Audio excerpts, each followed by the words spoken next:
C'est une guerre sans merci menée par une poignée de militants, je dis bien une poignée parce qu'ils sont très très peu nombreux, c'était la Fédération de la Libre Pensée, contre absolument tout ce qui a trait aux traditions et à la culture de notre pays, à savoir la culture chrétienne. En gros, ce sont des gens qui ont une interprétation honnêtement très violente, presque djihadiste de la laïcité. Ils estiment que, en gros, plus rien de ce qui a trait à la culture chrétienne ne doit apparaître dans l'espace public, et donc ils vont attaquer des calvaires, des statues, tout ce qui peut passer pour une expression du culte dans l'espace public. Et comme il y a une ambiguïté, parce qu'on n'est pas à l'aise avec fondamentalement la question de la laïcité revient depuis assez peu de temps en fait dans le débat public.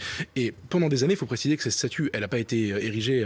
2018, elle a voilà. été érigée. Et donc elle a quelques années. Elle est dans un quartier qui porte le nom Saint-Michel, je crois dans la rue Saint-Michel ou à proximité de la rue Saint-Michel. Enfin, le Saint-Michel a sa place au Sable d'Olonne, et apparemment ça choquait pas les habitants. C'est vraiment des militants qui s'y sont attaqués.